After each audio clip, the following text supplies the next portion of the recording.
अस्सलाम वालेकुम।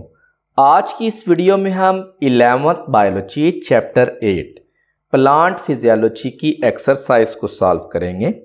First MCQs is process by which water evaporates from surface of leaf primarily through stomata. First option is transpiration, second is guttation, third option is imbibition and fourth is cohesion.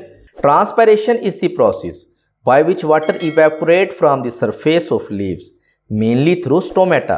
It helps in cooling the plant, maintaining water movement and enabling nutrient transport from root to leaves. So the exact answer is transpiration. Second MCQs is through which structure does most of transpiration occur? Root hair, phloem, xylem or stomata. Most transpiration occur through stomata, which are tiny pores mainly found on the underside of leaves. These openings allow water vapors to escape and carbon dioxide to enter, playing a key role in both gas exchange and water regulation in plant. So the exact answer is stomata. Third MCQs is the TACT theory primarily explains the movement of nutrients in the plants, the transport of water in plants, the absorption of minerals, the process of photosynthesis. The TACT theory means transpiration, adhesion, cohesion, tension theory explain the upward movement of water through the xylem in plants. According to this theory, transpiration creates a tension that pulls water upward, while cohesion and adhesion helps maintain a continuous water column from roots to leaves. So the exact answer is the transport of water in plant. Next is which of the following is not a function of xylem? Transport of water, transport of mineral, transport of food and mechanical support. The xylem is responsible for the transport of water and minerals from roots to other parts of the plants and also provides mechanical support. The transport of food is carried out by the phloem, not the xylem. So the exact answer is transport of food. Fifth MCQs is which of the following has a perforated cell wall? Which of the following has a perforated cell wall? Vessel, fiber, trachea, scleroid. The vessels are elongated tube-like structure in the xylem formed by series of cells with perforated end walls. These perforations allow water to flow freely from one vessel elements to another, making vessels the main water conducting structure in most flowering plants. So the exact answer is vessel. Next is exposure to low temperature stimulate the process of flowering in biennial or perennial plants. Dormancy, photoperiodism, vernalization, all of the above. Vernalization is the process by which exposure to low temperature stimulate flowering in biennial and some perennial plants. It helps plant overcome their vegetative phase and promotes the transition to the reproductive stage. So the exact answer is vernalization. Next is plants that are adapted to survive in dry condition. Xerophyte, hydrophytes, mesophytes or halophytes. Xerophytes are plants adapted to survive in dry or arid conditions such as desert.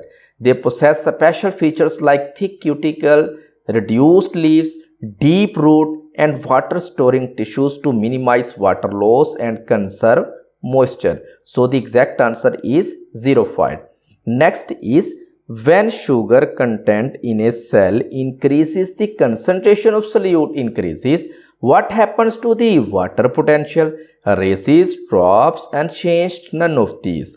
When the sugar means solute concentration in a cell increases, the solute potential become more negative, which causes the overall water potential to decrease.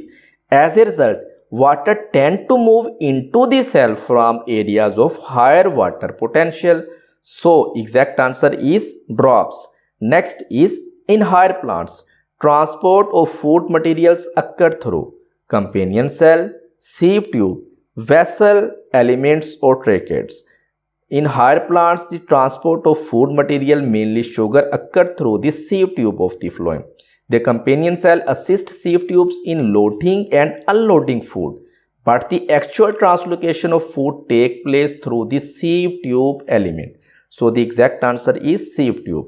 Next is the plant hormone which inhibit the stem and root growth is auxin, ethylene, cytokinin or gibberellin. Ethylene is a plant hormone that generally inhibits stem and root growth.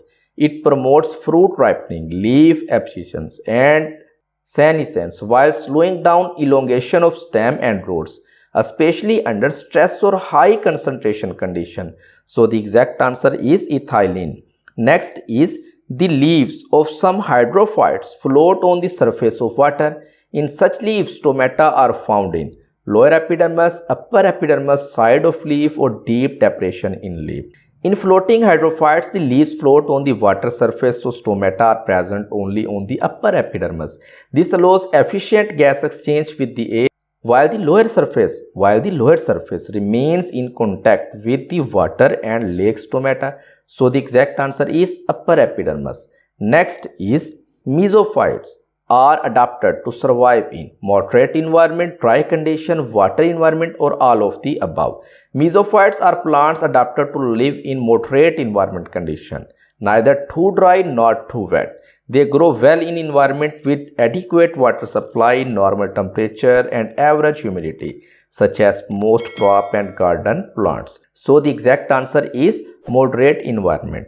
ये थे chapter 8 plant physiology की exercise के MCQs। Next video में इंशाल्लाह हम chapter 8 plant physiology की exercise के short questions के आंसर देंगे। तब तक के लिए अल्लाह हाफिज़।